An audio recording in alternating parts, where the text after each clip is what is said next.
Hare Krishna. Welcome to this session of Bhagavad Gita as it is. हम पढ़ रहे हैं 14वां अध्याय चैप्टर 14 जो है प्रकृति के 3 गुणों के बारे में। और जैसा कि हमने पिछले 2 सेशंस में एक्सपीरियंस किया, बहुत इंटरेस्टिंग चैप्टर है और बहुत नॉलेज देने वाला चैप्टर है, क्योंकि इससे हमें एक पर्सपेक्टिव मिलता है लाइफ देखने का। और कैसे पर्सपेक्टिव मिलता है?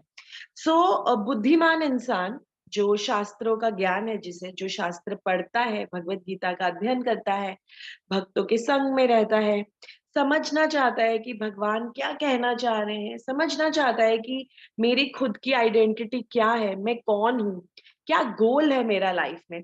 ऐसा जो बुद्धिमान व्यक्ति है, वो इस पूरे भौतिक जगत को देखता है 3 गुणों के हिसाब से। वो ये नहीं देखता, वो शरीर के बेसिस पे आइडेंटिफाई नहीं करता है या कैटेगराइज नहीं करता है चीजों को। वो ये नहीं देखता है कि ये अमीर है, ये गरीब है, ये सुंदर है, ये बदसूरत है। सुंदर है, इससे मुझे दोस्ती कर लेनी चाहिए।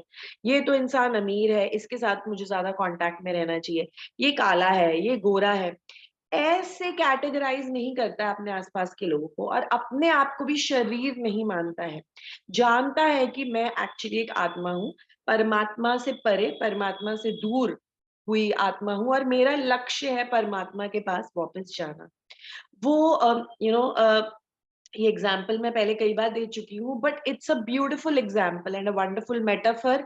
इसको हम बार बार अगर याद करें, अगर इसको समझें, तो it's easy for us to realise कि हम ये शरीर नहीं है, हम आत्मा है। जैसे एक बच्चे को उसके पापा ने एक बच्चे के रूम के सामने से उसके पापा जा रहे थे, तो उन्होंने बोला कि अरे, ये तुम्हारे रूम से इतनी स्मेल क्यों आ रही है, क्या चल रहा है, रूम साफ नहीं किया है क्या, कुछ गंदा रखा हुआ है क्या, कुछ ऐसा ट्रैश है, कुछ कुछ कूड़ा करकट है जो तुम्हें फेंकना था बाहर डस्टबिन में, पर तुमने फेंका नहीं है। तो वो बच्चा बोलता है, नहीं ऐसा तो कुछ नहीं है, सब कुछ ठीक है, मेरा रूम तो साफ है। तो उसके पापा बोलते हैं, अच्छा तो मुझे अंदर आके देखना पड़ेगा, आओ मैं आके देखता हूँ, क्या क्या प्रॉब्लम है, इस रूम से इतनी बदबू आ क्यों रही है। तो उसके पापा अंदर जाते हैं, और जैसे ही अंदर जाते हैं तो बच्चा बोलता है, अरे पापा, पर मुझे आपको सबसे पहले एक चीज दिखानी है, आप इधर आओ।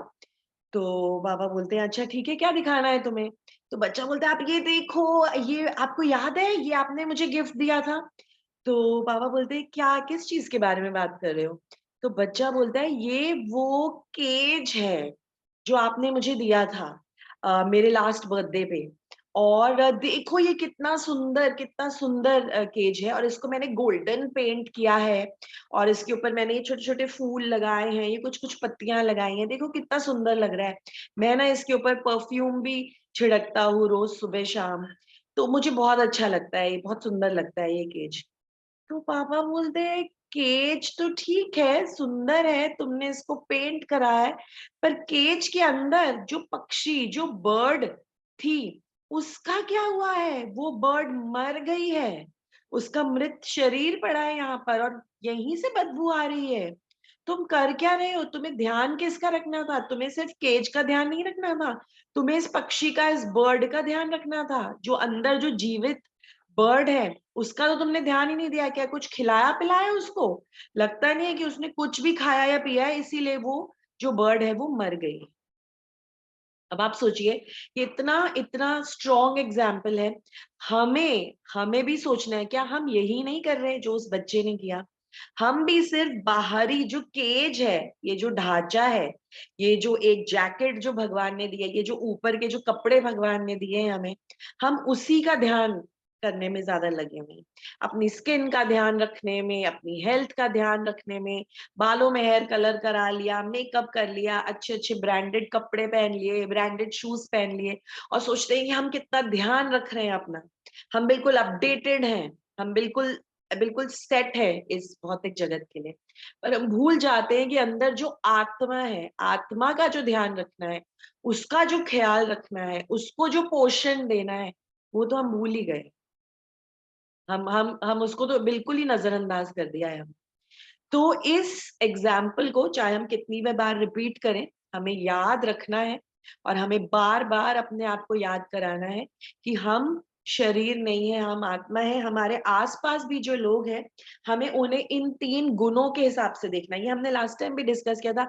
हमें जजमेंटल नहीं बनना है। हम जजमेंटल बन के डिसीजन नहीं ले सकते, ये सही है, ये गलत है, ये अच्छे हैं, ये बुरे हैं। नहीं, हमें देखना है कि फिलहाल जो भी सामने वाला जीव है, जो भी सामने वाली आत्मा है, वो किस गुण के इन्फ्लुएंस में क्या काम कर रही है। ठीक है, सो ये हमारा छोटा सा रिकैप पिछले जो भी 2 सेशंस हमने 14वें अध्याय में किए, और उसका क्या टेक अवे है, उसका क्या रिजल्ट है। बेसिकली इस पूरा 14 अध्याय पढ़ने के बाद हमें याद क्या रखना है, क्या लर्निंग है, क्या लर्निंग लेसन है। लर्निंग लेसन यही है। तो अब हम आगे बढ़ेंगे 14वें अध्याय में 18वें श्लोक से हम आगे का डिस्कशन स्टार्ट करेंगे। ओम नमो भगवते वासुदेवाय। ओम नमो भगवते वासुदेवाय। ओम नमो भगवते वासुदेवाय। हरे कृष्णा। सो बुद्धिमान व्यक्ति की हमने बात की, कृष्ण जो अर्जुन को समझा रहे हैं हमने उसकी बात की। सो क्वेश्चन ये भी आ सकता है कि अगर ये सब मटेरियल, ये जो 3 मोड्स ऑफ मटेरियल नेचर से हम बंधे हुए हैं, ये रस्सियां हैं, सोने की रस्सी, चांदी की रस्सी, लोहे की रस्सी हमने बात की, हथकड़ियां हैं, अगर हम इनसे बंधे हुए हैं कठपुतलियों की तरह, अगर भगवान ही इन 3 गुणों के पीछे हैं, भगवान की शक्ति ही हमें ऊपर नीचे कर रही है, कठपुतली की तरह नचा रही है, तो हमारी फ्री विल कहाँ है, हमारी इंडिपेंडेंस कहाँ है। तो हम कैसे डिसीजन लेते हैं फिर? तो क्या हम कोई डिसीजन नहीं लेते? क्या सारे डिसीजंस भगवान लेते हैं हमारे लिए? तो समझना ये है कि ये जो 3 मोड्स हैं, ये जो 3 गुण हैं, ये जो 3 रस्सियां हैं, ये जो 3 अलग अलग सिचुएशंस हैं, ये जो 3 गुण है, सत्व गुण, रजोगुण और तमोगुण, ये बेसिकली हमें पूरा बुफे खाने जाते हैं ना हम होटल में, जहां पर हम सोचते हैं कि नहीं आज हम अला कार्ट नहीं, आज बुफे खाने का मन है, आज तो मैंने सुबह से कुछ नहीं खाया है, ब्रेकफास्ट भी लाइट किया, लंच भी नहीं किया, आज डिनर में तो मैं बुफे खाना चाहता हूँ, एक अच्छे से 5 स्टार होटल में अच्छे से पैसे खर्च करके, जहाँ एक पूरा स्प्रेड होगा खाने पीने का, और इतनी आइटम्स होंगी कि मैं खा भी नहीं पाऊंगी, पर मुझे आज वैसा ही बुफे खाना है। तो बेसिकली भगवान श्री कृष्ण ने हमारे लिए ये 3 गुणों के रूप में ये बुफे स्प्रेड लगाया है। सत्व गुण का बुफे, रजोगुण का बुफे, तमोगुण का बुफे, ये चॉइसेस हैं हमारे लिए, ये सब चॉइसेस हैं। और मैंने ये भी एग्जांपल दिया था फर्स्ट सेशन में, जो 14वें अध्याय का फर्स्ट सेशन था उसमें, कि ये वो 3 प्राइमरी कलर्स की तरह हैं। इनको जब हम मिक्स करते हैं ना प्राइमरी कलर्स को, तो उससे हम असंख्य इन्यूमरेबल कॉम्बिनेशंस ऑफ कलर्स बना सकते हैं। 3 वो बेसिक प्राइमरी कलर्स और उनसे बहुत सारे कलर्स बन जाते हैं। जैसे हमने मैथ्स में पढ़ा है परम्यूटेशंस एंड कॉम्बिनेशंस, तो ऐसे ही ये 3 गुणों के अलग अलग परम्यूटेशंस कॉम्बिनेशंस बहुत सारे बन जाते हैं। तो ये चॉइसेस हैं जो भगवान दे रहे हैं हमें, एंड फ्री विल हमारी वहां काम करती है जहां हम चूज करते हैं, हम सिलेक्ट करते हैं कि हमें अभी तमोगुण में रहना है, हमें अभी सत्व गुण में रहना है। अभी हमारी इच्छा कर रही है सोने की, लेजी होने की, आज तो हम सोच के ही बैठे हैं कि कुछ नहीं करेंगे, बहुत कुछ कर लिया, आज तो पूरे दिन कुछ नहीं करना है, बस लेजी बन के बैठे रहना है, टीवी के चैनल्स चेंज करने हैं। ये हमारी चॉइस है। हमारे पास तो और भी चॉइसेस हैं। भगवान ने तो बुफे में भगवत गीता पढ़ने की चॉइस भी दी हुई है। भगवान ने बुफे में अपने पढ़ाई करने की चॉइस भी दी हुई है, काम करने की चॉइस भी दी है, किचन में जाके कुकिंग करने की चॉइस भी दी है, मंदिर जाके दर्शन करने की चॉइस भी दी है, भक्तों का संग करने की चॉइस भी दी है भगवान श्री कृष्ण ने। सो पूरा गैमेट ऑफ चॉइसेस भगवान ने दिया है, पर चॉइस हम पे छोड़ी है कि हम क्या एक्शन करके किसको चूज करेंगे। इसमें एक और फैक्टर है, हम क्या चूज करते हैं, ये बहुत ज्यादा इस पे भी डिपेंड करता है कि हमारे पिछले कर्मों के रिएक्शन क्या है। अगर हमने पिछले जन्म में बहुत ज्यादा कोई एक पर्टिकुलर चीज की है, तो इट्स क्वाइट ऑब्वियस कि हम इस जन्म में भी उसी को रिपीट करेंगे, क्योंकि हम जो करते जाते कंटिन्यूअसली, सब मतलब कॉन्स्टेंटली हम एक चीज को अगर रिपीटेडली करते हैं, तो उसकी एक स्ट्रॉन्ग ग्रूव बन जाता है हमारे संस्कारों में। हमारा मन जो है उसको स्ट्रॉन्गली एब्जॉर्ब कर लेता है, एम्बेड कर लेता है अपने मन में। तो क्या होता है, हम अगले जन्म में भी वो ही एक्टिविटीज करना पसंद करते हैं, क्योंकि वो हमने इतनी की हुई, यू अंडरस्टैंड? सो हम क्या चॉइस कर रहे हैं? आज अगर हम भगवत गीता क्लास में बैठे हैं, it's very difficult, I know, I understand. ये जितने भी आज आप लोग इस क्लास में बैठे हैं, बहुत कुछ छोड़ के बैठे हैं, बहुत काम है आपके पास, बहुत कुछ रिस्पॉन्सिबिलिटीज हैं, बहुत बिजी हैं आप सब, और आप कुछ कुछ इम्पोर्टेंट छोड़ के 1 घंटे के लिए बैठे हैं इस क्लास में। तो ये आपकी चॉइस है। आपके पास और भी चॉइसेस थी, आप बाहर जा सकते थे, आप टीवी देख सकते थे, आप बच्चों के साथ टाइम स्पेंड कर सकते थे, आप अपना कुछ पढ़ सकते थे, म्यूजिक सुन सकते थे, पर आपने ये चूज किया है। तो अभी फिलहाल आपने चूज किया है सत्व गुण में रहना। यहीं पर जब आप मूवी देखने जाते हैं तो आप चूज करते हैं तमोगुण में रहना। अब एग्जाम्पल जो मैं कोट कर रही थी वो ये था कि पिछले जन्मों के हमारे संस्कार वर्क करते हैं और हमें वो रिएक्शंस मिलते हैं, तो कुछ ना कुछ हमारी ऐसी भक्ति सुकृति रही है, किसी न किसी भक्त के साथ हमने कुछ अच्छा व्यवहार किया है, कुछ ऐसे आशीर्वचन हमें कभी ना कभी मिले हैं कि हम इस प्लेटफॉर्म पर एक साथ भगवत गीता का डिस्कशन कर पा रहे हैं। शायद आपने पिछले जन्म में किसी भक्त को मंदिर तक पहुंचाया था, शायद आपने पिछले जन्म में किसी भक्त की सेवा की थी, शायद आपने इसी जन्म में प्रसाद ग्रहण किया है बहुत रिस्पेक्टफुली, शायद आपके आसपास ऐसे लोग रहे हैं जिन्होंने आपको प्रसाद खिलाया। कुछ ना कुछ ऐसे भक्ति सुकृति वाले कार्य किए हैं जो आज हम यहाँ बैठकर इस सत्व गुण की एक्टिविटी में पार्टिसिपेट कर रहे हैं। एक और एग्जाम्पल मैं पहले भी दे चुकी हूँ, but again it's a beautiful example. एक आदमी का एग्जाम्पल है जो जंगल में गया है और जंगल में उसके पीछे शेर पड़ जाता है, और फिर वो क्या करता है, वो एक पेड़ के ऊपर चढ़ जाता है। फटाफट बोलूंगी क्योंकि एग्जाम्पल पहले हम डिस्कस कर चुके हैं, but you will get the hang of it, आपको जिस्ट समझ में आएगी क्या बोलने की कोशिश कर रही हूँ। तो वो जंगल गया है, वहां पे एक शेर उसके पीछे पड़ गया है, वो डर के मारे, क्योंकि शेर उसको काट के मार के नोच के खा सकता है, तो एक पेड़ के ऊपर चढ़ जाता है। जब पेड़ के ऊपर चढ़ता है तो देखता है कि जिस डाली के ऊपर वो बैठा है, उस डाली के ऊपर वहां पर एक सांप लटक रहा है ऊपर से। तो वो सांप से बचने के लिए दूसरी डाली पे जाता है। जब दूसरी डाली पे जाता है तो देखता है वहां पर ऊपर चूहे उस डाली को कुतर रहे हैं। जब चूहे उस डाली को कुतर रहे हैं तो अब उसको समझ में आता है कि इस डाली को जब भी चूहे कुतर जाएंगे तो डाली वीक हो जाएगी, टूट जाएगी, और मैं नीचे गिर सकता हूँ, नीचे सीधा मैं शेर के पास जाकर गिर जाऊंगा। तभी ऊपर उस डाली के ऊपर, पेड़ में ऊपर, उसके ऊपर जो एक डाली है, वहां पर एक मधुमक्खी का छत्ता है, और उस मधुमक्खी के छत्ते में जो मधु है, जो हनी है, वो धीरे धीरे नीचे ड्रॉप्स में ड्रिप हो रहा है। और जब वो ड्रिप हो रहा है तो ये आदमी जो लटका हुआ है उस डाली पर जहां पर चूहे कुतर रहे हैं, वो धीरे धीरे, वो जब ऊपर देखता है तो उसके ऊपर एक बूंद उस मधु की, उस हनी की पड़ती है, और वो देखता है ऊपर, और फिर वो ऐसे अपने आप को पोजीशन करता है कि उसके मुंह में वो हनी की बूंदें पड़ती हैं। तो वो धीरे धीरे क्या करता है, अपना मुंह ऊपर करके ऐसे अपने मुंह को पोजीशन ऐसे करता है कि वो हनी लेना शुरू कर देता है।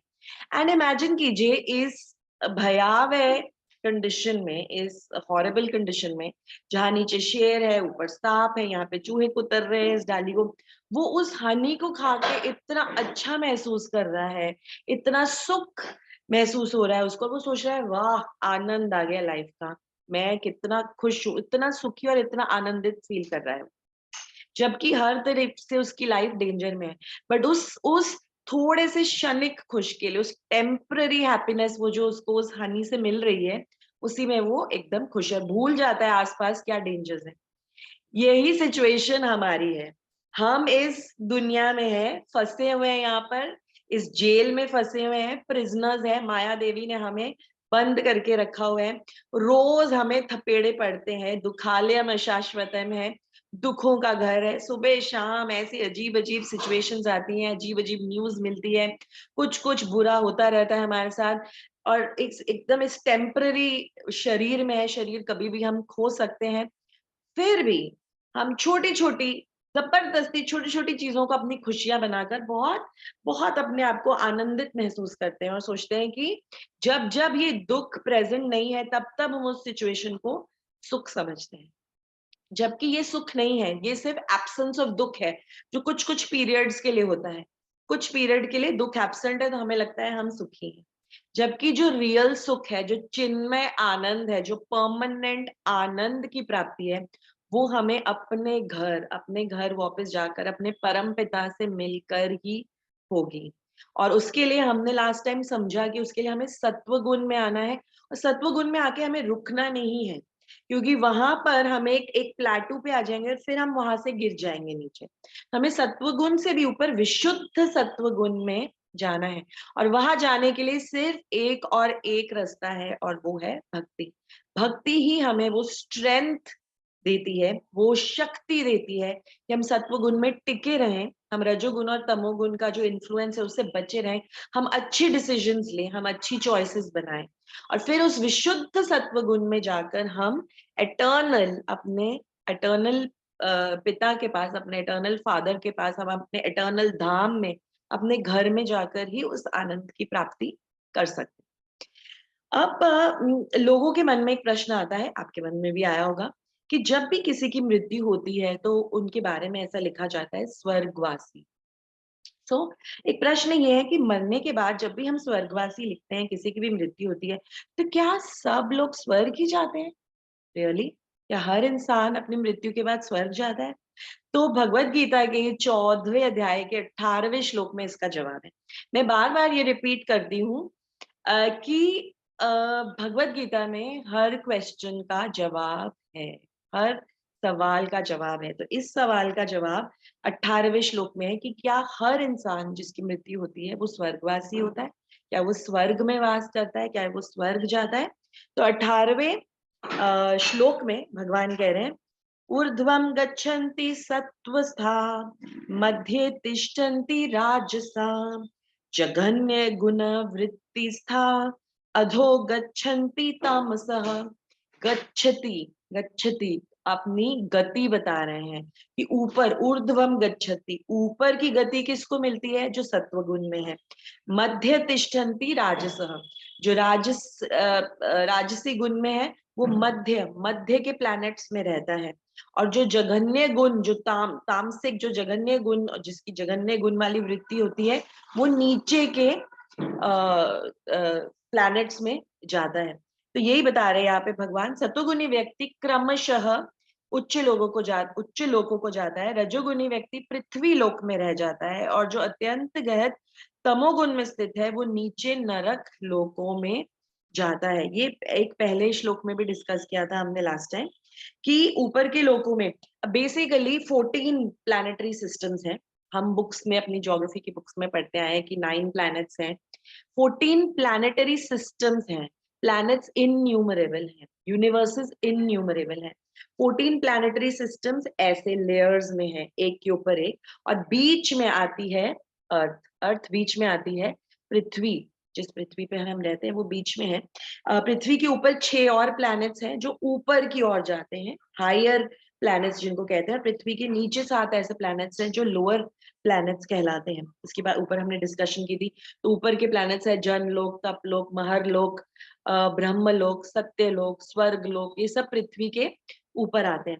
तो जो जो सत्वगुणी व्यक्ति, जो सादा जीवन व्यतीत करते हैं, उच्च विचार रखते हैं, सिंपल लिविंग, हाई थिंकिंग वाले जितने भी लोग हैं, सादा खाना खाते हैं, सिर्फ दही चावल पापड़ अचार, नो लड़ाई झगड़ा, संतुष्टि का जीवन जीते हैं, वो हमेशा किसी से ज्यादा बोलचाल नहीं, किसी से ज्यादा लड़ना वड़ना नहीं, अपने काम से मतलब रखते हैं, सुबह उठते हैं, डिसिप्लिन से वॉक पे जाते हैं, वापस आते हैं, अपना काम करते हैं, साफ सुथरा जीवन जीते, कोई ऐश्वर्य भोग उनके जीवन में नहीं है। ऐसे जो इंसान है वो ऊपर के प्लैनेट्स में जाते हैं, ऊपर के प्लैनेट्स में जाते हैं। पर हमने वही डिस्कस किया था कि सत्व गुण से ऊपर के प्लैनेट्स में जाने से भी क्या होता है, लंबी आयु मिलती है, आप एंजॉय करते हैं, आप सत्व गुण में रहते हैं, पर कभी ना कभी जब आपकी आयु खत्म होती है आपको नीचे आना पड़ता है। जो रजोगुण वाले व्यक्ति हैं, ऑलवेज डूअर, ओके, ऑलवेज हमें आगे रहना है, हमें अचीव करना है, कंपटीशन में है हम हमेशा झंडा लेके आगे चलेंगे, हमें हमेशा हर चीज में अच्छा करना है, वो इस मध्य प्लैनेट पर, पृथ्वी पर ही वापस आ जाते हैं, क्योंकि उन्होंने जितनी भी डिजायर्स की, जितने एक्शंस किए, उनके रिएक्शन भुगतने के लिए उन्हें इस पृथ्वी पर वापस आना पड़ता है। और जिस भाव में वो शरीर अपना छोड़ते हैं, जिस भाव से शरीर छोड़ते हैं, जिसके बारे में सोचते हुए शरीर छोड़ते हैं, उसी भाव में और उसी योनि में वापस वो जन्म लेते हैं, क्योंकि वो ही थॉट्स लेते हुए उन्होंने उस शरीर को त्यागा होता है। तो वापस उसी शरीर में आते हैं उस अपनी उन सारी इच्छाओं, तृष्णाओं, डिजायर्स को पूरा करने के लिए। तो बहुत सारी कारें चाहिए, गुड़गांव में फ्लैट चाहिए, दिल्ली में फ्लैट चाहिए, बहुत कुछ चाहिए, ब्रांडेड कपड़े चाहिए। ऐसे लोग जो है उन्हें वापस धरती पर आना पड़ता है, क्योंकि इच्छाएं पूरी करनी पड़ती हैं उन्हें अपनी, वो इच्छाएं पूरी करने के लिए आते हैं। इच्छाएं पूरी करते करते क्या होता है, वही संस्कार डेवलप हो जाता है, तो नई इच्छाएं पैदा हो जाती हैं, नई इच्छाएं पैदा होती हैं तो नए पाप करने लगते हैं। क्योंकि कोई भी इच्छा, अपनी इच्छा पूर्ति करने के लिए, कुछ भी अचीव करने के लिए, किसी भी एक पोजीशन पे पहुंचने के लिए कोई ना कोई ऐसे काम हमें करने ही पड़ते हैं जो शास्त्र के अगेंस्ट होते हैं, जिन्हें पाप में माना जाता है। और फिर क्या होता है, और पाप करते हैं तो फिर कोई नई योनि मिलती है। तो आप समझ रहे हैं, उस योनि के जो 84 लाख योनियों के चक्कर में फंसे रहते हैं। तीसरे प्रकार के जो जघन्य पाप करने वाले लोग हैं, मांस मदिरा भक्षण करने वाले लोग, रेप मर्डर चीटिंग करने वाले लोग, किसी से कोई लेना देना नहीं है, जो हम चाहेंगे वो ही करेंगे, शास्त्र में क्या लिखा है उससे हमें कोई लेना देना नहीं है, कोई आकर हमें समझाएगा भी तो भी हम समझते नहीं है, हमें जो करना है हम वो ही करेंगे। नीचे के लोगों में जाते हैं। नीचे के लोग कौन से हैं, नर्क, अतल वितल पाताल रसातल सूतल, ऐसे लोगों में जाते हैं जहां निम्न योनि बन के जाते हैं, कोई एनिमल इंसेक्ट ऐसे जीवों की योनि में जाते हैं, और फिर उनको टाइम लगता है वापस से उस सर्कल में ऊपर आने के लिए।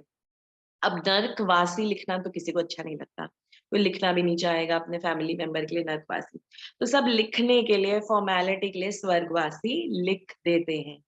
पर क्योंकि हम भगवत गीता पढ़ रहे हैं, हम शास्त्रों का अध्ययन कर रहे हैं, हम समझ रहे हैं कि हर इंसान स्वर्गवासी नहीं होता, ये क्लियर होना चाहिए। फिर एक और चीज है, जब किसी की मृत्यु होती है तो हम हमेशा कहते हैं rest in peace, rest in peace. कहाँ है वो पीस, कहाँ रेस्ट करेगा ये इंसान? क्या कोई डब्बा है जहाँ पे आराम से जाके रेस्ट करेगा, जहाँ पे कोई यातनाएं नहीं मिलेगी उसको और वो हमेशा के लिए वहां पे रेस्ट करेगा? नहीं, ये बोलना भी बहुत गलत है रेस्ट इन पीस, क्योंकि हम जानते हैं कि वो आत्मा रेस्ट नहीं कर सकती, वो आत्मा बैठेगी नहीं। क्योंकि अगर वो आत्मा शुद्ध सत्व गुण में नहीं है, अगर सत्व रजो तमो गुण तीनों गुणों में से 99.9% जो आत्माएं हैं इन तीनों गुणों में बंधी रहती हैं, तो ये आत्माएं कहाँ, इनको कहाँ पीस मिलेगी? रेस्ट इन पीस बोलना ही एकदम गलत है। कहाँ पीस मिलेगी, कहाँ? ऐसी आत्माओं का के साथ क्या होता है, 13 दिन तक वो वही मंडराते रहते हैं। फिर अगर उनके सारी रस्में पूरी ठीक ठीक से हो जाती है तो वो 1 साल की यात्रा करती है वो आत्मा, 1 साल की बहुत डेंजरस, बहुत डिफिकल्ट, बहुत टेरेबल यात्रा करती है वो आत्मा, और फिर जाके वो पितृलोक में पहुंचती है। पितृलोक में पहुंचने के बाद आप जानते हैं, हम इस दुनिया में रह रहे हैं ना, हमारे पास, हमारे ऊपर millions millions of CCTV cameras लगे हुए हैं। आप सोचेंगे कहाँ सीसीटीवी कैमरा है? घर में तो कोई सीसीटीवी कैमरा नहीं है, बाथरूम में कोई नहीं है, हाँ लिफ्ट में जरूर है, हाँ अपनी बिल्डिंग की सोसाइटी की कॉरिडोर में जरूर है, बेसमेंट में जरूर है, घर में तो नहीं है। भगवान के सीसीटीवी कैमरास चारों ओर लगे हुए हैं। आप जो सोचते भी है ना वो भी रिकॉर्ड हो रहा है। जो सोच के, सोचते ही जो थॉट को आपने एकदम क्रश करके फेंक दिया ना, वो थॉट भी रिकॉर्ड हो गया है। जिस थॉट को आपने कॉन्टेम्पलेट किया, उसके ऊपर बहुत सोचा, बहुत सोचा, बहुत विचार किया और फिर सोचा नहीं नहीं नहीं नहीं ये मुझे नहीं करना, वो थॉट भी रिकॉर्ड हो गया है। और जो एक्शंस आपने किए वो तो रिकॉर्डेड है ही। तो एक एक चीज जिसको आप एनालाइज करते हैं, कॉन्टेम्पलेट करते हैं, 1 सेकंड के लिए भी अगर आप कुछ सोचते हैं ना, वो रिकॉर्ड हो जाता है। तो ये सारी सीसीटीवी की रिकॉर्डिंग, जब आपकी आत्मा, हमारी आत्मा, कोई भी आत्मा जब 1 साल की जर्नी के बाद पितृलोक में पहुंचती है, वहां वो सारी सीसीटीवी रिकॉर्डिंग उसको दिखाई जाती है, उसको बताया जाता है कि देखो तुमने क्या क्या किया है, तुमने क्या क्या सोचा है। उस सारी रिकॉर्डिंग के बाद, उसका सारा कच्चा चिट्ठा निकलने के बाद, फिर उसको एक वर्डिक्ट दिया जाता है कि तुम कौन से लोक में जाओगे। कर्मों की, पूरे कर्मों की एक्सेल शीट निकलती है, इतनी लंबी एक्सेल शीट निकलती है कि आत्मा ही बहुत चक्की रह जाती है और सोचना पड़ता है आत्मा को, ये मैंने कब किया था, ये मैंने कब सोचा था, सीरियसली ये मैं हूँ? ऐसा हो ही नहीं सकता, ये किसी और की एक्सेल शीट निकल रही है। बट रियलिटी चेक, वो हमारी ही कर्मों की एक्सेल शीट है जो निकलती है। एंड जितने हमने कर्म किए, जितने हमने बुरे कर्म किए, जितने हमने अच्छे कर्म किए, उन सब किया सबका पूरा मैथ्स होता है और उस पूरा हिसाब होता है और फिर उस हिसाब से हमें गति प्राप्त होती है। तब डिसाइड किया जाता है कि आत्मा ऊपर के लोकों में जाएगी, मिडिल लोक में वापस जाएगी या नीचे वाले लोकों में जाएगी। सो बेसिकली जब कोई आत्मा जब भी किसी की मृत्यु होती है तो हमें ये नहीं लिखना है रेस्ट इन पीस, हमें ये कहना चाहिए कि we pray to Krishna to provide you और प्रोवाइड हिम और प्रोवाइड हर शेल्टर, कि आप कृष्ण की शेल्टर में जाएं, आप भगवान की शेल्टर में जाएं, आपकी आत्मा इधर उधर भटके नहीं, आपकी आत्मा परेशान ना हो, आपकी आत्मा भगवान के शेल्टर में जाए। जैसे आप भगवान के सानिध्य में जाएंगे, भगवान की शरण ग्रहण करेंगे, तभी रेस्ट मिलेगा, तभी शांति मिलेगी। मनु संहिता करके जो एक मनुष्य के लिए जो एक बुक लिखी गई है, उसमें एक बहुत ही फेमस कैप्शन आता है जिसे कहते हैं धर्मो रक्षति रक्षतः। धर्म की रक्षा जो करेगा, धर्म उसी की रक्षा करेगा। अगर हम धर्म की रक्षा करेंगे, अगर हम धर्म का पालन करेंगे, अगर हम शास्त्रों के वचनों का पालन करेंगे, अगर हम भगवान ने जो कहा उसे फॉलो करेंगे, तो भगवान हमारी रक्षा करेगा, तो धर्म हमारी रक्षा करेगा। तो ये हमें याद रखना है। और शास्त्रों में ऐसे ऐसे कई वर्णन है, कई जगह पर ऐसा समझ में आता है। श्री राम ने धर्म का साथ दिया। कई बार कहा जाता है कि श्री राम ने सीता के साथ अन्याय किया, उनकी अग्नि परीक्षा ली, पर श्री राम ने धर्म का साथ दिया क्योंकि वो राजा थे, वो क्षत्रिय थे, उन्हें एक एग्जाम्पल सेट करना था। द्रौपदी ने धर्म का साथ दिया जब उनके 5 पुत्रों को मार दिया गया, और जब अश्वत्थामा को पकड़ के अर्जुन लाए तो द्रौपदी ने ये नहीं कहा कि अश्वत्थामा का सर भी धड़ से अलग कर दो। उन्होंने धर्म का साथ दिया, उन्होंने कहा नहीं, ये ब्राह्मण पुत्र है, हमारे गुरु का पुत्र है, तो हमें इसके साथ इस तरह का बर्ताव नहीं करना चाहिए। जो हमारे गुरु हैं, उनकी जो पत्नी है, इसकी जो माता है, वो कैसे टॉलरेट करेंगी ये? जिस तरह से मैं क्रंदन कर रही हूँ, जिस तरह से मैं अपने बच्चों के लिए रो रही हूँ, उसी तरह से हमारी गुरु माता को रोना पड़ेगा, हमारी गुरु माता इतनी परेशान होंगी। तो तब द्रौपदी ने धर्म का साथ दिया, द्रौपदी ने इमोशंस का साथ देते हुए गलत डिसीजन नहीं लिया। राजा हरिश्चंद्र की कथा हम सुनते हैं। राजा हरिश्चंद्र जो इतने बड़े राजा थे, उनके सपने में ऐसा आया कि विश्वामित्र मुनि उनके पास आते हैं और उनसे वरदान मांगते हैं, उनसे उनसे मांगते हैं, क्योंकि वो तो मुनि है, तो साधु हैं, तो वो उनसे आके कुछ भिक्षा मांगते हैं। और अगले दिन, और वो ऐसा ऐसा सपने में देखते हैं कि वो विश्वामित्र मुनि को उन्होंने अपना सारा राज्य दे दिया। ये सपना देखा उन्होंने। अगले दिन एक्चुअल में विश्वामित्र मुनि आ जाते हैं। विश्वामित्र मुनि जब आते हैं तो राजा हरिश्चंद्र कहते हैं कि मैंने, क्योंकि ये सपना देखा था कि मैंने सपने में अपना सारा राज्य आपको दे दिया, तो मैं आपको ये राज्य देना चाहता हूँ। तो वो कहते हैं, ऋषि कहते हैं ठीक है, आप दे दीजिए। तो उसके बाद वो सारा राज्य उनको दे देते हैं, और फिर उसके बाद विश्वामित्र मुनि उनको कहते हैं कि पर मुझे 10 सोने की मुद्राएं भी चाहिए, क्योंकि मैं तो साधु हूँ, तो मुझे हमेशा वो भिक्षा तो चाहिए ही होती है। तो राजा हरिश्चंद्र कहते हैं कि जी जरूर। तो वो बोलते हैं सैनिकों की कि जाओ लेकर आओ 10 सोने की मुद्रा। तो ऋषि मुनि उनको जो है वो याद दिलाते हैं कि आप कैसे दे सकते हो, सब कुछ तो आपने मुझे दे दिया है, अब तो आपके पास कुछ भी नहीं है, ये सारा कुछ तो मेरा ही है। तो वो कहते हैं कि यार बात तो सही है, तो अब मैं आपको ये 10 सोने की मुद्राएं किस तरह से कमा कर दूंगा।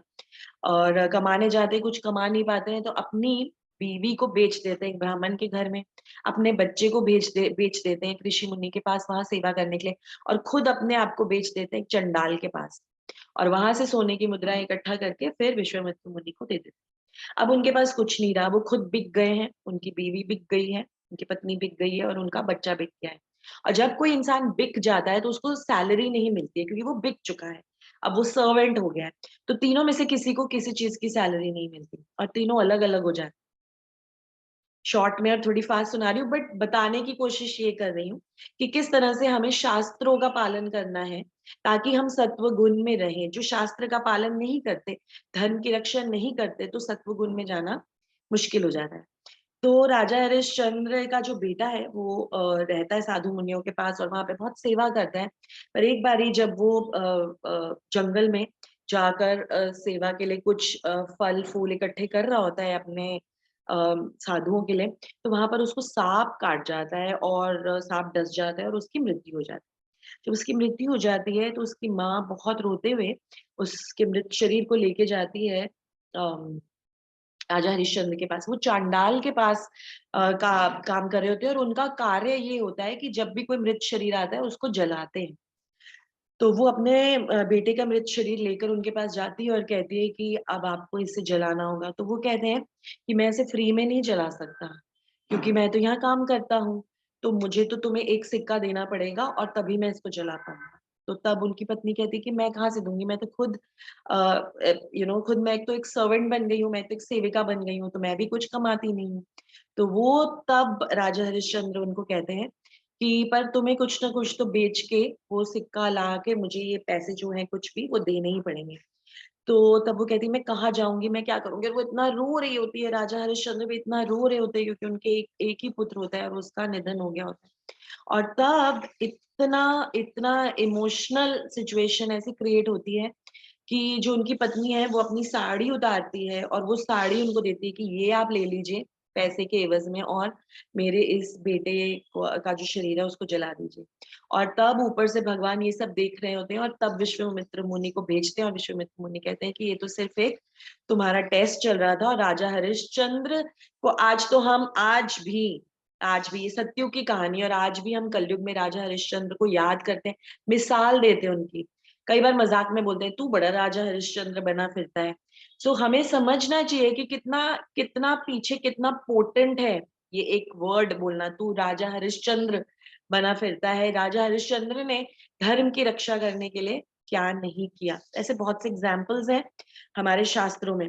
तो शास्त्र को छोड़कर जो भी हम करते हैं वो गलत है, वो गलत है, वो पाप है। शास्त्र में जो भी लिखा हुआ है हमें उसी को फॉलो करना है, क्योंकि जो शास्त्र है वो भगवान की ही आज्ञा है, भगवान की आज्ञा, और हमें भगवान की आज्ञा फॉलो करेंगे तो सत्व गुण में रहेंगे। भगवान की आज्ञा फॉलो करने की हैबिट डालेंगे, प्रैक्टिस करते रहेंगे तो सत्व गुण से आगे बढ़कर शुद्ध सत्व गुण में जा पाएंगे। पर ये सब ज्ञान होने के बाद भी, पढ़ने के बाद, ऐसी इंस्पायरिंग स्टोरी सुनने के बाद भी रियल लाइफ में it is very difficult to apply this. जब हमारे ऊपर कुछ होता है, जब हम पे कोई इल्जाम लगाता है, जब हमें कोई कुछ बोलता है, जब हमें कोई ह्यूमिलिएट करता है, इंसल्ट करता है, तो हमारी ईगो बहुत बुरी तरह से हर्ट हो जाती है। हम सब ने रामायण महाभारत पढ़ी है, अभी भगवत गीता भी पढ़ रहे हैं, पर इसे अप्लाई करना, अल्टीमेटली इसे अप्लाई करना बहुत मुश्किल है। इसे अप्लाई करने के लिए एक ही शक्ति, एक ही शक्ति, एक ही फोर्स है जो हेल्प कर सकता है हमें शास्त्रों को सीधा सीधा फॉलो करने के लिए, और वो है, वो फोर्स, वो शक्ति है भक्ति। वो शक्ति सिर्फ और सिर्फ भक्ति में है। भक्ति के पावर से ही हम सत्व गुण में टिके रह सकते हैं। भक्ति में जो है वो ही ज्ञान में स्थित रहता है। तभी तभी बार बार बार बार भगवान भी बोल रहे हैं, तभी बार बार हम बोलते हैं कि भगवत गीता पढ़िए, चैंट कीजिए। चैंट करने से जो शुद्धि मिलती है, भगवान का हरे नाम लेने से जो हमारा हृदय शुद्ध होता है, हृदय शुद्ध होता है, क्लीन होता जाता है, गंदगी निकलती जाती है। सिर्फ और सिर्फ अगर हम भगवान के नाम का चिंतन करते हैं तो हमें कृपा मिलती है। भगवान के नाम से हमें बहुत बहुत बहुत कृपा मिलती है, बहुत पावर मिलती है, बहुत शक्ति मिलती है, और हम डटे रह सकते हैं, अपने सही डिसीजंस पर हम डटे रह सकते हैं। इसके बाद एक क्वेश्चन आता है, अर्जुन एक और क्वेश्चन पूछता है। इसके बाद भगवान श्री कृष्ण कहते हैं कि ठीक है, ये 3 गुण तो समझ में आ गए, आपने बहुत क्लियरली समझा दिए, पर सत्व गुण में रहकर भी, आपने पहले बताया कि सत्व गुण में रहने से भी इंसान सुख और ज्ञान से बंध जाता है, वो फ्री नहीं रहता, वो तो भी बंध जाता है, आसक्त हो जाता है सुख से। अगर आपको याद हो तो जो पहला सेशन हमने किया था, जो पहले के इनिशियल श्लोक थे, उसमें हमने पढ़ा था कि सत्व गुण में रहने से हम ज्ञान से ही आसक्त हो जाते हैं, हम सुख से ही आसक्त हो जाते हैं, हम हेल्थ के ऊपर इतना ध्यान देते हैं कि हम हेल्थ में ही आसक्त हो जाते हैं, हम भगवान की तरफ उन्मुख नहीं हो पाते। तो उससे क्या होगा, अगर मैं तो मैं बंधा ही हुआ हूं, तो भी मैं फ्री तो नहीं हो रहा भगवान की भक्ति करने के लिए। तो उसका कोई उपाय बताइए कि सत्व गुण से मैं आगे कैसे बढ़ा जाए। मैं मेहनत भी कर रहा हूँ, शास्त्र ज्ञान भी ले रहा हूँ, चैंट भी कर रहा हूँ, सही डिसीजंस भी ले रहा हूँ, पर मैं तो स्टिल बंधा ही रहूंगा, तो क्या उसका क्या फायदा है। तो भगवान श्री कृष्ण 19वें अध्याय में इसका जवाब दे रहे हैं कि क्या क्या करना चाहिए। तो कहते हैं कि भगवान ये कहते हैं कि जब कोई ये अच्छी तरह से जान लेता है कि समस्त कार्यों में प्रकृति के 3 गुणों के अतिरिक्त अन्य कोई करता नहीं है, कोई और करने वाला है ही नहीं, कॉज एंड इफेक्ट ये 3 गुणों से ही हो रहा है। और जब वो परमेश्वर का को ज्ञान को जान लेता है, तो इन तीनों गुणों से परे है, तो वह मेरे दिव्य स्वभाव को प्राप्त करता है। कहते हैं भगवान, जो हम कर रहे हैं अभी, वही भगवान कह रहे हैं करने के लिए कि इन तीनों गुणों को समझ लो। जब तुम इन तीनों गुणों को समझ लोगे, ज्ञान ले लोगे, फिर तुम इन 3 गुणों में डिस्क्रिमिनेशन कर पाओगे, डिफरेंस समझ पाओगे, आइडेंटिफाई कर पाओगे, कौन अभी किस गुण में है, मैं किस गुण में हूँ, सामने वाला किस गुण में। जब तुम्हें इस सब चीजों का ज्ञान हो जाएगा, तब तुम समझ आएगा ये 3 गुणों के पीछे और कोई नहीं है, सिर्फ और सिर्फ भगवान श्री कृष्ण है। और तब तुम मेरे भाव को प्राप्त कर पाओगे। ये भगवान कह रहे हैं कि तुम समझ पाओगे इन 3 गुणों को चलाने वाला मैं ही हूं, तो फिर तुम मुझे समझने की कोशिश करोगे। तुम फिर समझो ओके, अभी मुझे बाकी किसी चीज में कोई फोकस नहीं करना है, मेरा सिर्फ फोकस और गोल सिर्फ और सिर्फ श्री कृष्ण है, ये तुम समझ पाओगे। तो इसको समझने के लिए पर तुम्हें सत्व गुण में ही रहना पड़ेगा, क्योंकि तुम सत्व गुण को यूज करके काम पीसफुल रहकर बिना डिजायर्स के, बिना इच्छाओं के ही इस निष्कर्ष तक पहुंच पाओगे और मुझे समझ पाओगे। और फिर तुम तीनों गुणों से परे हो जाओगे, क्योंकि मैं तीनों गुणों से परे हूं, तो मेरे जैसा भाव हो जाएगा, मतलब तुम तीनों गुणों से परे हो जाओगे, गुणातीत, मेरे जैसे गुणातीत हो जाओगे, तीनों गुणों से परे हो जाओगे मुझे जानने से। तो भक्ति से सत्व गुण में ही हमें आना है, ये हमें समझना है। सत्व गुण में रहकर भी, अब ये समझिए आप, बहुत इंपॉर्टेंट है, सत्व गुण में रह के अच्छा खाना सादा खाना खा के, अच्छी लाइफ जी के, किसी से लड़ाई झगड़ा नहीं करना, उस गुण में रहकर भी अगर हम भक्ति नहीं कर रहे, तो इट्स ऑल अ वेस्ट, 0/0, सारे एफर्ट्स वेस्ट चले जाएंगे, time energy resources totally waste हो जाएगा। तो अगर हम सत्व गुण को समझ रहे हैं, सत्व गुण में आ रहे हैं, सत्व गुण में आने की कोशिश कर रहे हैं, नेक्स्ट स्टेप इज भक्ति करना, otherwise everything will be back to zero, zilch, हम वापस नीचे पहुंच जाएंगे and we will have to start again, और बहुत सारे जन्मों में फिर से हमें उलझना पड़ेगा। सो हमें भगवान से डिस्कनेक्ट नहीं होना, हमें भगवान से कनेक्ट होना है सत्व गुण में आके, this is what he is saying. And यहाँ पर प्रभुपाद समझाते हैं कि भगवान का सबसे बड़ा अनादर क्या है। अगर आप भगवान को नहीं मान रहे, और सबसे बड़े ऐसी कौन सी चीज बोल सकते हैं, कर सकते हैं जिससे भगवान की इंसल्ट होती है। अगर आप ये कहते हैं कि अहम ब्रह्मास्मि, मैं ही ब्रह्म हूं, तो आप भगवान को सबसे ज्यादा इंसल्ट कर रहे हैं। जानते हैं कुछ मायावादी कल्ट्स ऐसे होते हैं, कुछ मायावादी लोग ऐसे होते हैं जो यही प्रोपोगेट करते हैं कि हम ही भगवान है, हम सब में भगवान है, हम ही भगवान है, पर ऐसा नहीं है, ऐसा बिल्कुल भी नहीं है। तो पॉइंट ये है कि हमें अच्छा होना बंद नहीं करना है, हमें अच्छा रहना है, हमें अच्छे कार्य करने हैं, हमें सत्वगुण में रहना है, but we have to aspire to move ahead, वहीं पर टिके नहीं रहना है, नहीं तो सब कुछ वेस्ट हो जाएगा। हमें उसके आगे भगवान का भक्त बनना है। अब 20वें श्लोक में बता रहे हैं भगवान की, जब देहधारी जीव, हमारे जैसे देह धारण करने वाले जीव, जब भौतिक शरीर से संबंधित इन तीनों गुणों को लांघने में समर्थ होता है, तो वो जन्म मृत्यु बुढ़ापा तथा अनेक कष्टों से मुक्त हो सकता है और इसी जीवन में अमृत का भोग कर सकता है। तो अगर आप तीनों गुणों को लांघ जाओगे, तो आप इसी जीवन में अमृत का भोग कर लोगे, सीधा भगवान के पास चले जाओगे, गुणातीत हो जाओगे, भगवान जैसा भाव आपको मिल जाएगा। So it is that simple, it is that simple, भगवान बता रहे हैं। पर उसको करने के लिए भक्ति भी अच्छे से करनी है, देयर आर नो शॉर्टकट्स। आप कटिंग द कॉर्नर्स नहीं कर सकते भक्ति में। अगर आप शुद्ध मन से बिना किसी अपराध के भक्ति करते हैं, तो आप उसी अमृत को इस दुनिया में भी भोग सकते हैं, इट्स पॉसिबल। भगवान ने क्लियरली बता रहे हैं, कह रहे भक्ति में इतनी शक्ति है कि आप तीनों गुणों को लांघ जाओगे और सभी कष्टों से मुक्त हो जाओगे और अमृत का पान करोगे। कौन सा अमृत? वो हनी वाला अमृत नहीं जो उस आदमी को मिला था ऊपर से, वो वाला अमृत नहीं, वो वाला अमृत बिल्कुल नहीं, कृष्ण प्रेम का अमृत, कृष्ण प्रेम का अमृत जो अल्टीमेट अमृत है, जिसका हमको भोग करना है, जिसके लिए हम एस्पायर कर रहे हैं। इसीलिए ना, जो भक्त होता है ना, जो डिवोटी होता है ना, वो हर क्षण हर चीज को भगवान से कनेक्ट करता है, क्योंकि वो हमेशा भगवान से कनेक्टेड रहना चाहता है, क्योंकि वो जानता है कि जिन जिन मोमेंट्स में मैं भगवान से डिस्कनेक्ट हो गया ना, मुझे रजोगुण और तमोगुण बहुत जबरदस्त तरीके से अट्रैक्ट करेंगे।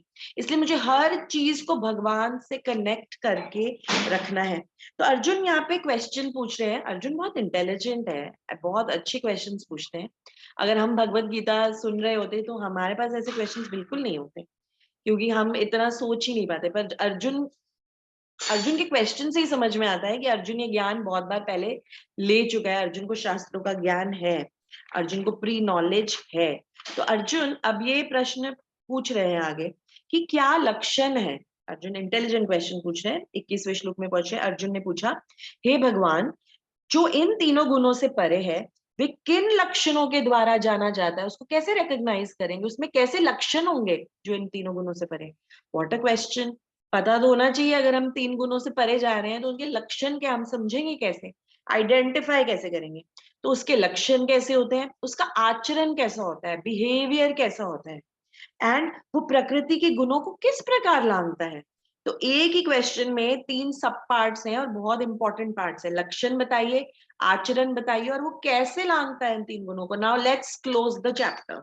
अब इसका एसेंस मिल गया, 3 गुण समझ में आ गए, पता चल गया क्या करना है। अब ये बताइए आइडेंटिफाई कैसे करना है, पता कैसे चलेगा कि ये 3 गुणों को लांघना कैसे है, और अगर कोई इंसान उन 3 गुणों को लांघ रहा है तो कैसे पता चलेगा, उसके कैरेक्टरिस्टिक फीचर्स क्या हैं।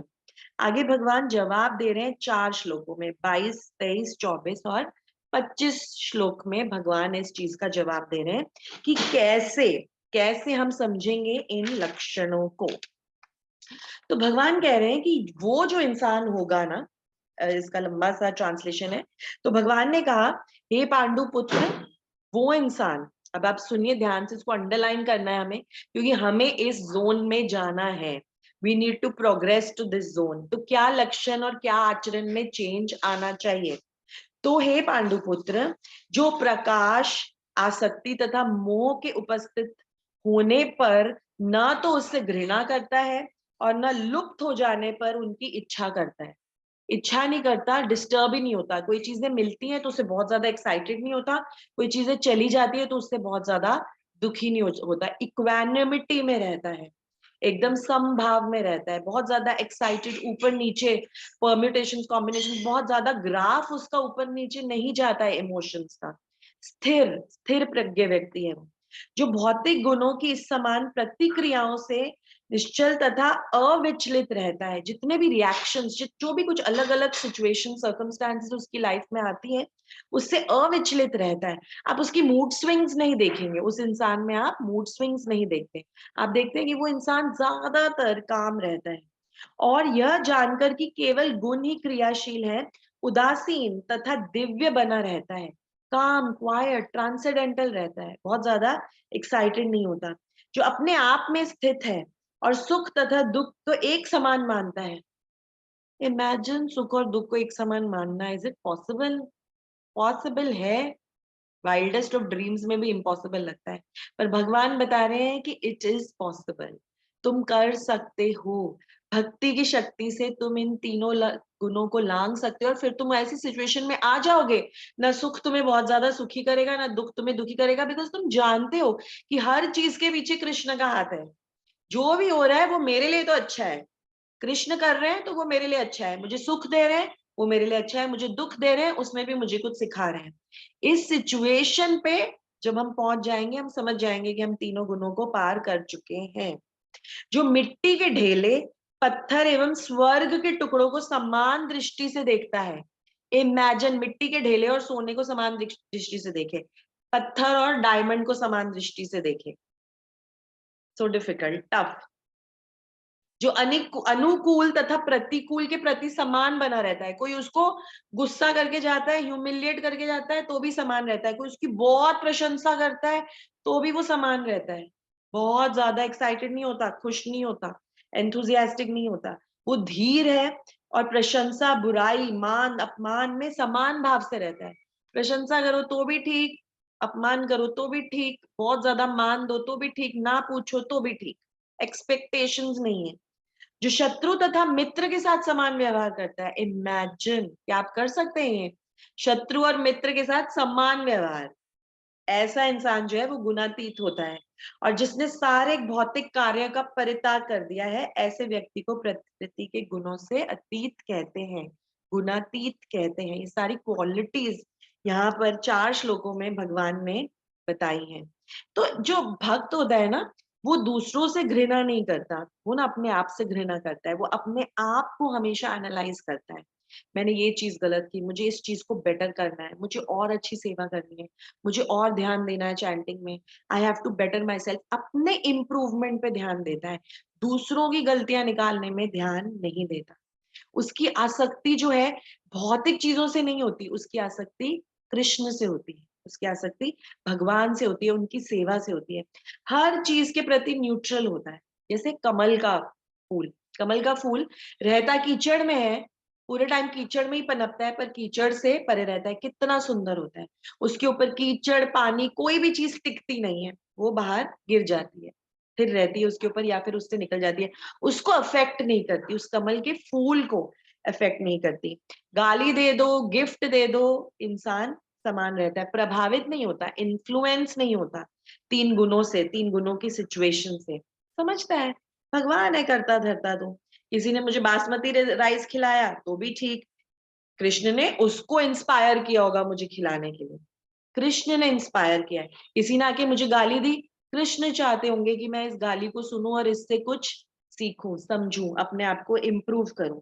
हर जगह ये इंसान भगवान के हाथ को ही देखता है, हर जगह भगवान को एक्सपीरियंस करता है, समझता है कि ये जो पूरा जो जगत है वो 3 गुणों से चल रहा है, और 3 गुणों के पीछे भगवान स्वयं है, भगवान स्वयं स्वयं है।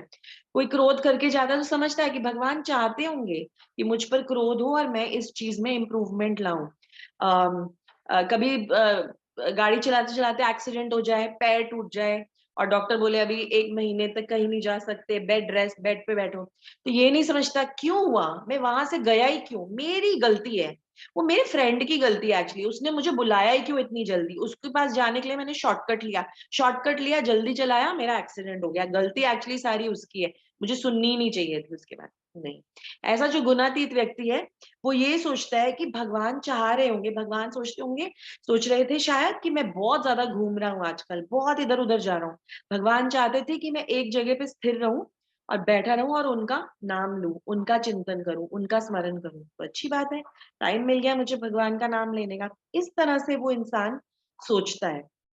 सो हर हर चीज में उसको लेसन दिखता है, हर चीज में उसे भगवान का हाथ समझ में आता है, हर सिचुएशन में वो भगवान के प्रेम को देखता है, और हाईएस्ट लव जो है, हाईएस्ट लव, जो हायर टेस्ट है, उसका अनुभव करने की कोशिश करता है। जैसे कि एक छोटा बच्चा है ना, उसको हमारे स्कूल में ऐसा होता है, हमारी जो डायरेक्टर है उनके ऑफिस में बहुत सारी लॉलीपॉप्स पड़ी है, कोई भी बच्चा अच्छा काम करता है, उसका बर्थडे होता है, वो उनसे मिलता है जाकर, तो वो उसको लॉलीपॉप देती है, तुमने बहुत अच्छा काम किया, लॉलीपॉप। बच्चे इतने एक्साइटेड होते हैं लॉलीपॉप लेने के लिए कि कई बारी कुछ भी ड्रॉ करके आ जाते हैं और बोलते हैं ये हमको उनको दिखाने ले जाना है, कुछ भी। अब छोटे से फटे हुए पेपर पे ड्राइंग करके आ जाते हैं जस्ट उस एक लॉलीपॉप के लिए। ऐसा नहीं है कि वो बच्चों को घर पे लॉलीपॉप नहीं मिलती, पर वो एक टीचर से, एक प्रिंसिपल से, एक डायरेक्टर से जो लॉलीपॉप मिलती है उसका एक अलग ही चार्म होता है, तो बहुत एक्साइटेड होते हैं। अब आप सोचिए वही लॉलीपॉप किसी टीचर को दी जाए, क्या वो इतनी एक्साइटेड होगी? नहीं, क्योंकि अब उसकी एज, अब उसकी उम्र, उसके एक्सपीरियंसेस, वो 3 गुणों से अब ऐसी प्रभावित है कि अब उसको उस लॉलीपॉप में वो एक्साइटमेंट नहीं है जो उस बच्चे को लॉलीपॉप मिलने से एक्साइटमेंट होती है। सिमिलरली, सिमिलरली जो गुणातीत भक्त होता है ना, उसको उन चीजों में वो रस ही नहीं आता जो दूसरे लोगों को आता है। दूसरे लोगों को जो रस जिन भौतिक वस्तुओं में, कपड़ों में, ब्रांड्स में, मूवीज में, एंटरटेनमेंट में, रॉक म्यूजिक में आता है, वो भक्त को आता ही नहीं है, वो टेस्ट ही नहीं आता उसको, बिल्कुल उस लॉलीपॉप की तरह जो एक 4 साल के, 5 साल के बच्चे को बहुत रस देती है, पर एक 40 साल की औरत को वो रस नहीं देती, 35 साल की औरत को वो रस नहीं देती, उसको वो लॉलीपॉप से कोई एक्साइटमेंट नहीं होती। ऐसे ही भक्त और अभक्त के बीच में डिफरेंस है, गुणातीत और गुणों में जो आसक्त व्यक्ति है उसके बीच में डिफरेंस है। मिट्टी के ढेले पत्थर और सोने को भी समान समझता है। इमेजिन, क्योंकि डिवोटी भगवत गीता को, भगवान की दृष्टि, भगवत गीता को, भगवान को, उनके सारी मर्सीज को, उनकी सारी कृपाओं को उसी दृष्टि से देखता है कि ये भगवान से आए हैं। वो उसमें वो डिजायर्स ही नहीं होती, भौतिक इच्छाएं नहीं होती जो सिर्फ उसको मृत्यु, लालच की तरफ लेकर जाए। वो हर सिचुएशन में अनुकूल रहता है, हर सिचुएशन में काम रहता है, क्योंकि वो बोलता है भगवान है ना कंट्रोल में, मुझे रिएक्ट करके करना क्या है? जो चीज मेरे कंट्रोल में है ही नहीं, मैं उसके बारे में सोच सोच के गुस्सा क्यों करूं? जिसकी कंट्रोल में है वो बैठा है ना, वो देख रहा है। जैसे कि मैं कहीं पढ़ रही थी कि ये जो जो तिब्बतन, चाइनीज, जो बुद्धिस्ट मंक्स वगैरह होते हैं ना, वहां पे जो लोग होते हैं वो आर्चरी सीखते हैं।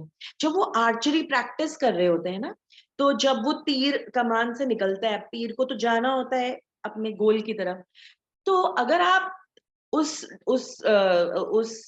गोल की तरफ ना देखें और अगर आप सिर्फ उस इंसान की तरफ देखें, तो उसके फेशियल एक्सप्रेशन से आप पता ही नहीं चला पाएंगे कि तीर जो है वो निशाने पे लगा है या तीर बाहर गया है, क्योंकि उसके एक्सप्रेशंस एकदम सेम रहते हैं हमेशा। अगर तीर निशाने पे लगता है तो भी सेम एक्सप्रेशंस, अगर तीर निशाने से बाहर जाता है तो भी सेम एक्सप्रेशंस। ये सिखाया जाता है उनको, धीरता, कैसे इक्वल रहना है हर सिचुएशन में।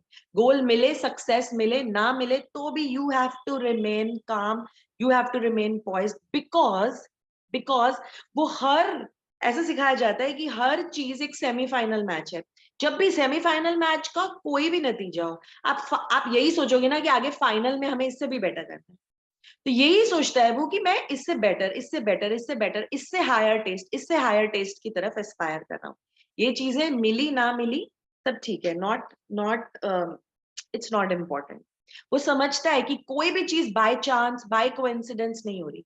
हर चीज के पीछे भगवान का हाथ है, रीजन है, रीजन है। और मैं तो भगवान की शरण ले चुका हूँ, मैं तो भगवान का प्रिय हूँ, तो भगवान तो मेरे लिए कुछ गलत करेंगे ही नहीं। वो जो भी करेंगे वो मेरे लिए ठीक ही करेंगे। तो इसीलिए ऐसा इंसान एकदम धीर होता है, संभाव में रहता है, मान अपमान सब सिचुएशंस में वो सेम रहता है। ये सिर्फ और सिर्फ और सिर्फ भक्ति से पॉसिबल है। आज ही मैं एक टीचर से बात कर रही थी स्कूल में, और वो मुझे बता रहे थे अपना एक्सपीरियंस, अपना रियलाइजेशन। वो कह रहे थे कि इतनी सारी चीजें होती हैं हमारी लाइफ में, हमारे मटेरियल लाइफ में, पर्सनल लाइफ में, जॉब में, इतना कुछ उतार चढ़ाव होता है। पर चैंटिंग करने से, उन्होंने आज रियलाइजेशन ये बताई कि चैंटिंग करने से मुझे समझ में आ रहा है कि मैं एक चेंज्ड पर्सन हूँ। आज जो मेरे साथ सिचुएशन है, कल जो मेरे साथ होता है स्कूल में, आज होता है, अगर मैं चैंटिंग नहीं कर रही होती तो मैं उसमें बहुत अलग तरीके से रिएक्ट करती, बहुत अग्रेशन से, बहुत ईगो से, बहुत रिटेलिएशन से, रिवेंज से। पर आज क्योंकि मैं भगवान का नाम ले रही हूँ और भगवान की शरण में हूँ, मुझे हर जगह भगवान दिखते हैं, हर हर उनके डिसीजन में भगवान दिखते हैं, हर लाइफ की सिचुएशन में भगवान दिखते हैं।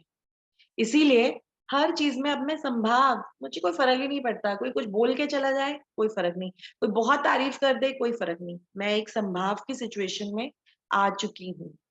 ये एक नॉर्मल डिवोटी का रियलाइजेशन।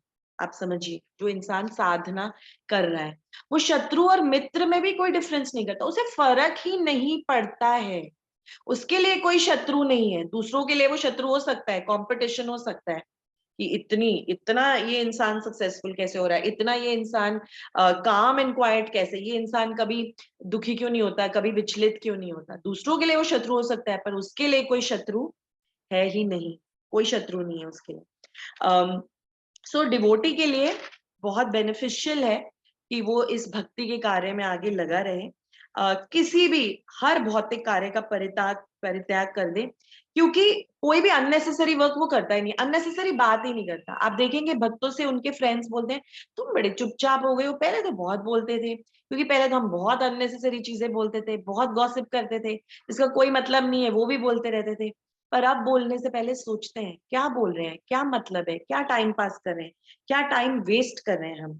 तो हमें पूर्ण पूर्ण भक्ति से ही इन गुणों को, तीन गुणों को लांग सकते हैं। भगवान ये समराइज कर रहे हैं और कह रहे हैं कि पर अच्छी तरह से भक्ति करो, अपने आप को महान, अपने आप तुम्हारे अंदर महान पुरुषों के लक्षण आ जाएंगे, टॉलरेंस आ जाएगी, कंपैशन आ जाएगी, अपने आप क्रोध कम हो जाएगा, रिएक्ट नहीं करोगे, अपने आप दिल बड़ा हो जाएगा, अपने आप चीजों को नजरअंदाज करोगे, अपने आप हायर गोल को देखोगे। बिग पिक्चर को देखोगे, छोटी छोटी चीजों से परेशान नहीं होगे।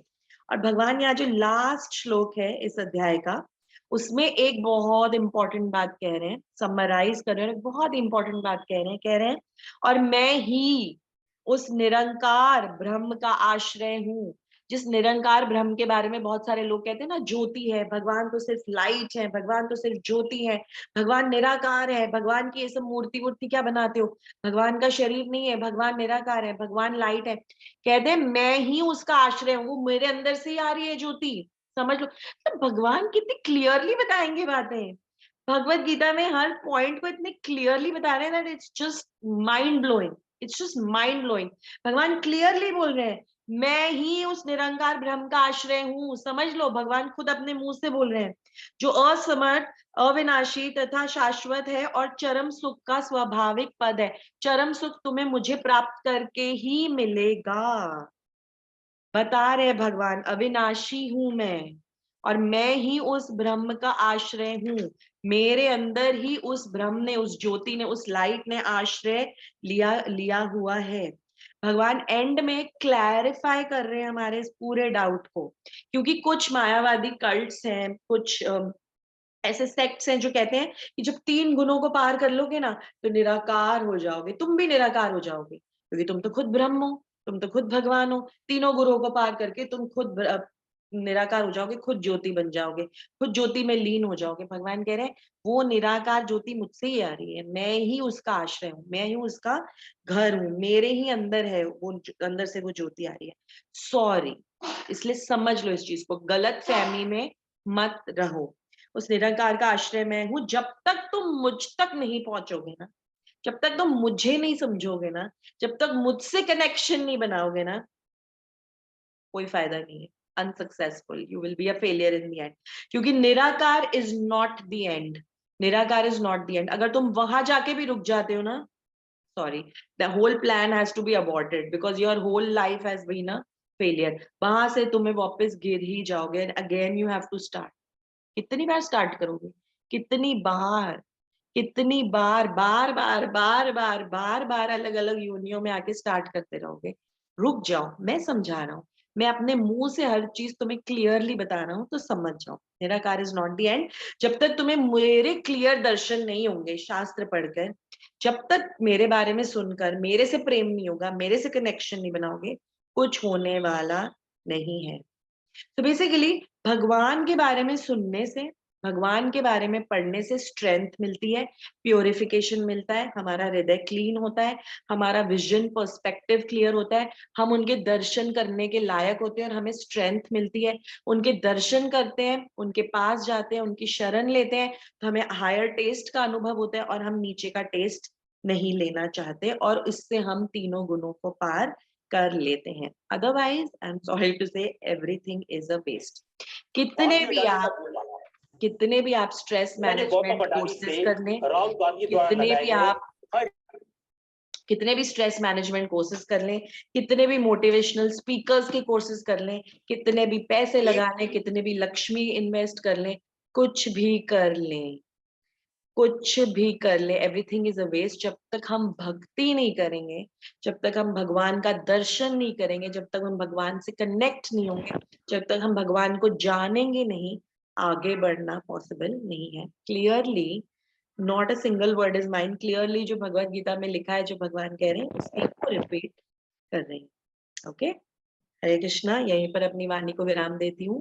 भगवत गीता की जय, श्रील प्रभुपाद की जय। कोई प्रश्न हो, कोई कमेंट्स हो तो आप जरूर बता सकते हैं, लिख सकते हैं कमेंट बॉक्स में। इसके साथ हमने 14वां अध्याय फिनिश कर लिया है और अब हम बहुत ही इंपॉर्टेंट 15वां अध्याय शुरू करेंगे next time, next session. Please पढ़िए, ये पर्पस को पढ़िए, चैप्टर छोटा है, पर्पस भी छोटे हैं, बहुत लंबा नहीं है, पर पढ़िए, क्योंकि बार बार पढ़ने से रेपिटेशन होता है और हमारी मेमोरी तो वीक है ही, हम इस कलयुग के जीव हैं, मेमोरी वीक है। अभी ये सब सुना है सत्व गुण में, बट अभी इसके इमीडिएटली बाद अगर हम टीवी देखने बैठ जाएंगे, अपनी फैमिली के साथ कुछ डिस्कशन करने बैठ जाएंगे, तो हम भूल जाएंगे ये सब जो हमने सुना है। तो इसलिए बहुत जरूरी है कि हम रेपिटेटिवली पढ़ें, सुने, डिस्कस करते हैं। Okay, Hare Krishna, thank you.